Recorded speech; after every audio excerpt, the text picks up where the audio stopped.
Hey, good afternoon, everybody. It's 7 minutes past the hour of 3 o'clock on Super Talk 99.7. I'm Brian Wilson, your friend and radio buddy on this beautiful Monday. Well, it's a bit breezy, but still, it's not bad. We'll take it. 79 degrees outside.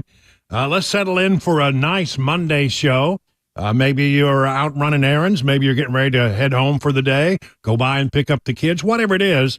We're going to bring you a lot of news and information while you're doing it. So just settle in for the drive. I think we'll go ahead and start with our 2024 update because, you know, we've got numbers. I mean, really interesting numbers.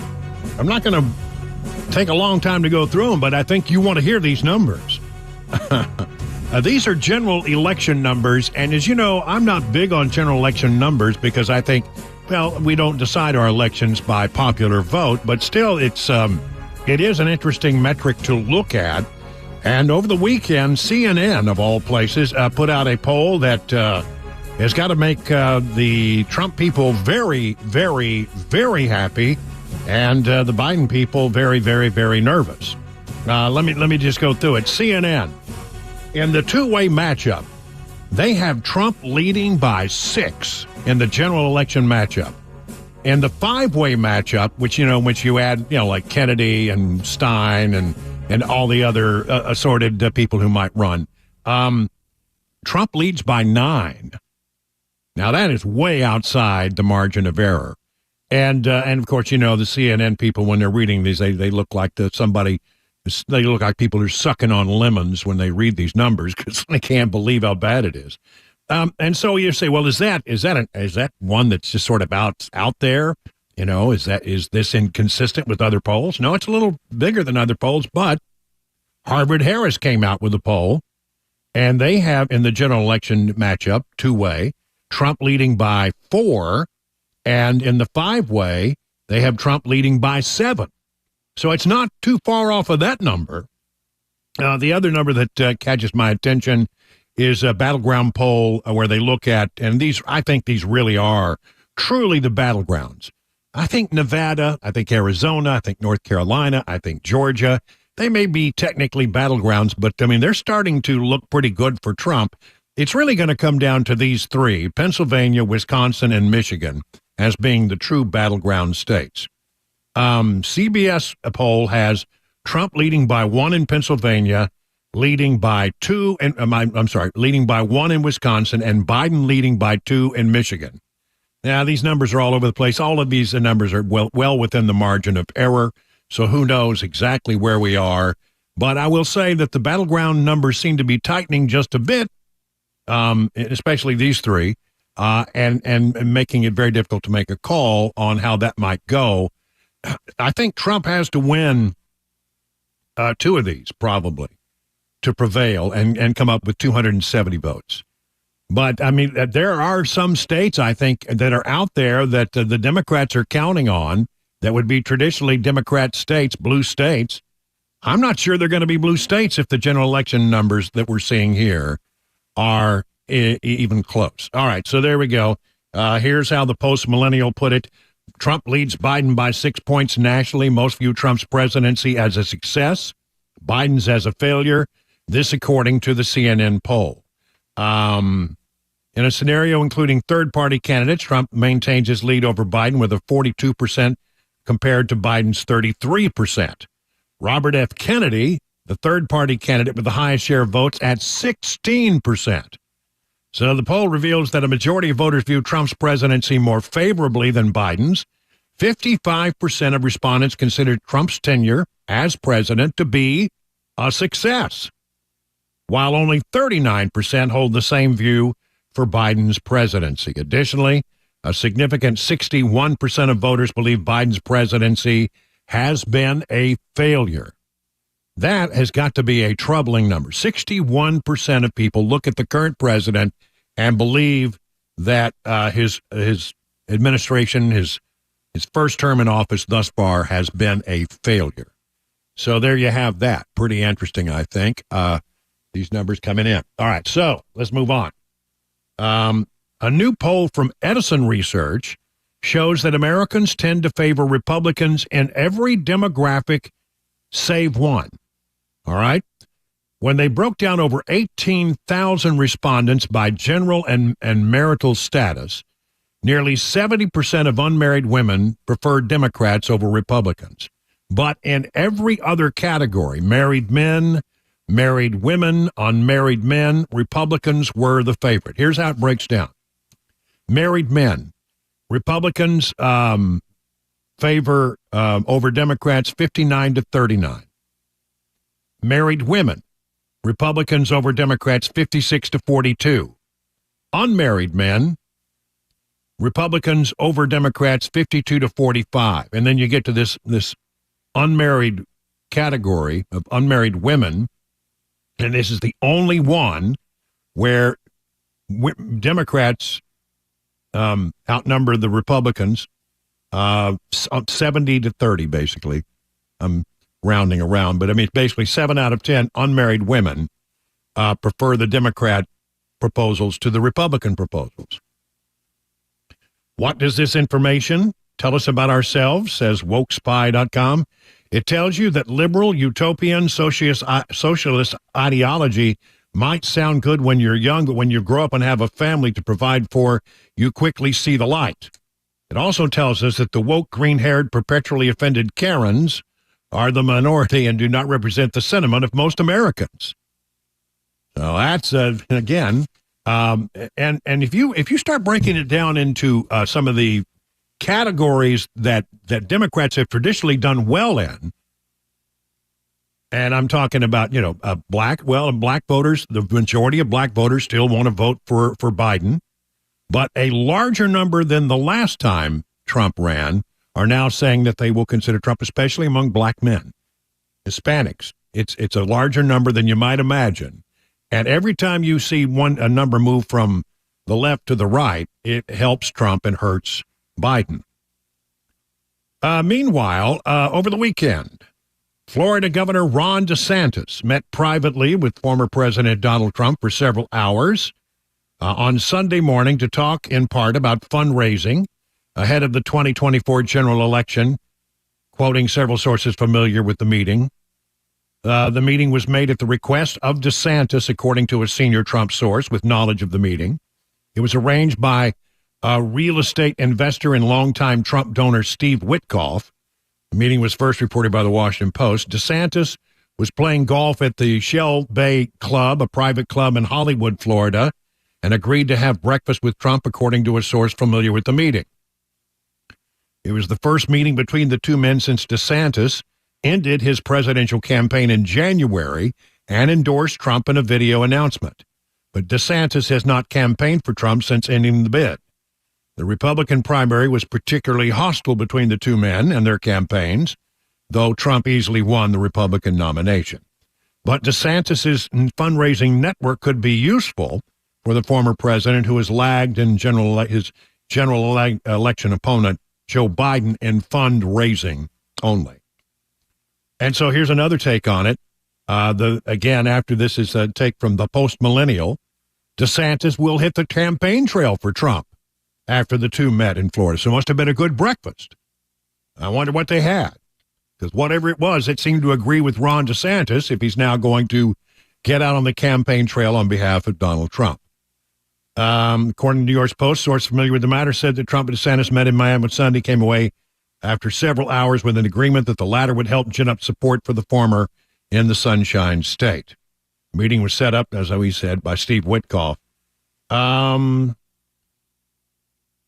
There you have that. That's cool.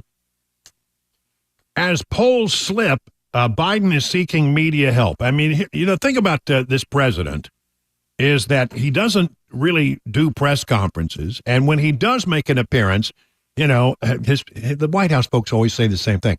Well, he just sat down for a big, long interview for an hour. Yeah, with Howard Stern. And nothing against Howard Stern, but Howard Stern in his day used to really be able to do a pretty hard-hitting interview, and it seems like as he's gotten older, he's 70. Howard Stern is 70 years old. He really, his style has really softened, and this was a very, very friendly interview. They discussed the state of the media And Stern put it this way, and I think he's right about this point. I'm afraid our democracy right now, there are no editors anymore. In other words, there aren't people editing news. It's amazing sometimes when I'm looking through all of these stories, it's very clear that nobody edits the stuff before it gets posted anymore. There used to be somebody in news organizations or websites called an editor who would, give it a once over. And, sometimes I know when I write, for example, I leave a word out here or there. I know what I meant, but apparently, even when I read it back, I don't see the missing word because my mind knows what I meant, right? So you always need a second set of eyes. And so there are no editors. But Biden responded saying, I'm going to the Gridiron Dinner on Saturday, which he did. That's the White House Correspondence Dinner. It's actually not the Gridiron Dinner. It was the White House Correspondence Dinner. The Gridiron Dinner is a different thing. The serious thing I'm going to say at the Gridiron Dinner, again, calling it the wrong dinner, is that he wants a free press. He said he believes, this is Biden speaking, the free press is not speaking up as much as it used to. I haven't figured it out yet, but I think it's coming around, and I'm not blaming the press. I'm just saying I think some of them are worried about attacking him, Trump, worried about taking him on. Really? Is that the way it feels to you, Joe? That nobody takes on Trump? And then he did go to the White House Correspondence Dinner, and that was a big slobbering love fest. And even the entertainment was quite easy on the sitting president of the United States. Here's a great question as we wrap up this segment about the campaign trail. Right now, Trump is in court. He can't leave except on Wednesdays or over the weekend, right? And you do have some tightening of some polls out there showing it very tight. You take those CNN polls aside, there are some polls out there that show it tightening, especially in the battleground states. And the question that is asked by the Financial Times is, can Biden take control of the election while Trump is held up in court? If that was the instinct of the Biden campaign, I certainly haven't seen any evidence of it because he doesn't seem to be doing much more than an event here, an event there, and almost every time he does an event, there's some kind of how do you want to put it? Some kind of gaffe. But anyway, the story goes on to say that the Biden campaign, people are wondering if the Biden campaign is going to make a rally, wouldn't you take advantage of it while Trump's tied up and can't go out on the campaign trail? They don't seem to be doing it, but that's the question now being asked by shrewd observers. Coming up in a moment, have you seen this music video of Biden? It's called Keeps Falling. Well, I can't play the video for you because we're radio, but I can play the audio, and I can tell you where you can see the video. Hang around for a moment. You're going to love this. 21 past the hour.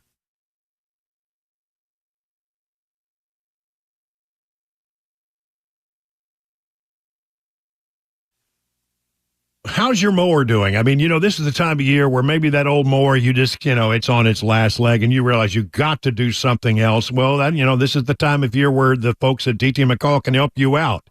They're in the middle right now of a big spring Cub Cadet Mower sale going on at the Cookville store all the way through May 4th. Now, you should know that DT McCall & Sons is ranked as one of the top Cub Cadet dealers in the United States. And you can find Cub Cadet riding mowers with 30, make that 42, 50, 60, 72-inch decks for those large areas, as well as Cub Cadet walk-behind mowers for the smaller lots. And when you purchase a Cub Cadet mower from DT McCall, you'll be getting access to their in-house service department. Nearly impossible to find mower service like this anywhere else. Now, look, I have a Cub Cadet mower, a zero-turn mower that I bought at DT McCall's. And, I mean, they delivered it. It has been the most remarkable piece of equipment that I own. I just love getting out and mowing the yard. I find excuses. Is it time to mow the yard yet? Because I really enjoy doing it. Yeah, you will too. So really, if you're looking for a zero-turn mower, this is the one. Any kind of mower, the Cub Cadet, good mowers.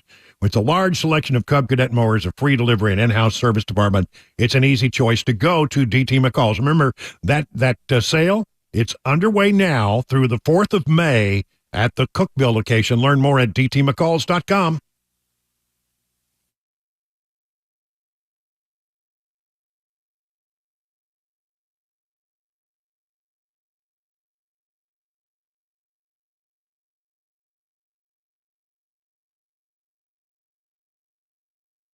Hey, what's up, guys? This is Matt Murphy for Members Nutrition. I want to tell you about the Members Nutrition difference, and I want to encourage you to go over to the Members Nutrition website. Number one, they believe at Members Nutrition that they can sell vitamins and supplements at a lower cost point, and they're doing it every single day at membersnutrition.com. Number two, they want to make these products right here in the United States of America, not from some overseas company, and they do that every single day. I encourage you to go to membersnutrition.com. You'll get 50% off your purchase price at checkout. You don't have to put in any codes. Just go to membersnutrition.com. Once again, membersnutrition.com. The guaranteed offer is the easiest way to sell your home. It's really simple. We bring you an all-cash offer. You close in as little as 21 days. No home inspections, no lock boxes, no open houses. Go to markspain.com to get a guaranteed offer and start packing.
Pro-Palestinian protests across college campuses continue despite threatened crackdowns. A man who drowned in Percy Priest Lake has been identified, and a Cheatham County toddler has been shot.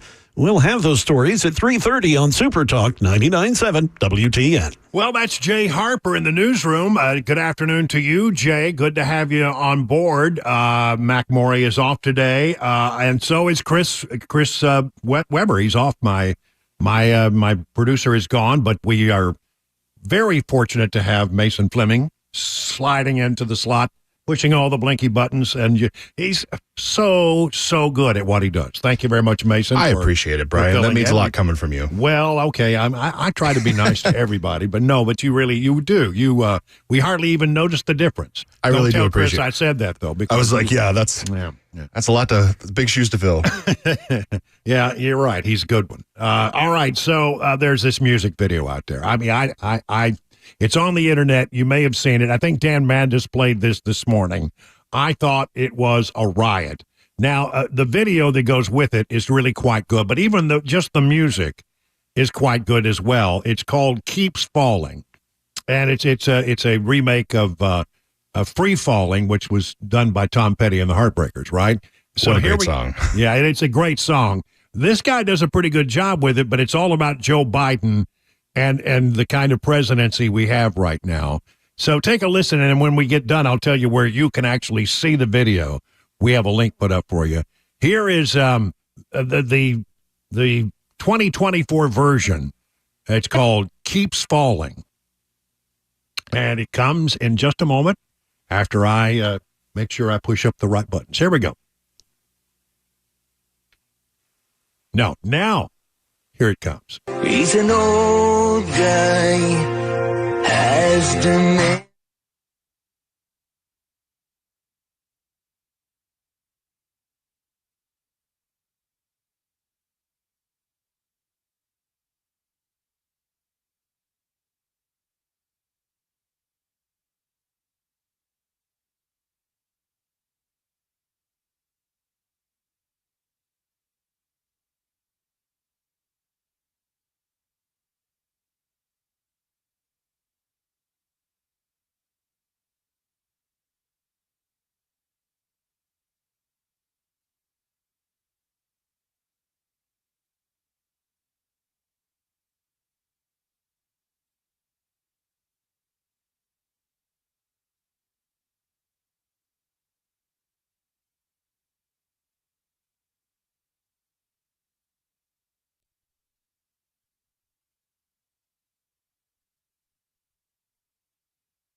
And the whole 9 yards. It's an absolute hoot. So if you want to see this, all you got to do is go over to yourfarb.com. That's URFARB.com. And it's at the very top of the page. There's a link that will take you to this music video, which I promise you want to go to. So if you don't know, Your Farb is where I put the show prep every day. Every day we put the show prep in there so you know where the stories come from. You hear something during the program and you want to know, well, where did Wilson get that? Well, you're going to find the links right there at Your Farb. It's a great resource, by the way. You should check it every day because, we have our best people every day doing show prep. I mean, we have well, no, it's basically just me. But I put it all together out there. And you can find, the stories that I do, and you'll be able to see this video at URFARB.com. Find the link to Your Farb at 997WTN.com if you need that help. So anyway, a great video. I think you're going to love it. Please take a look at it. I haven't laughed that hard in a long time. All right, listen, time for the news with Jay Harper, 3:30 now on Super Talk.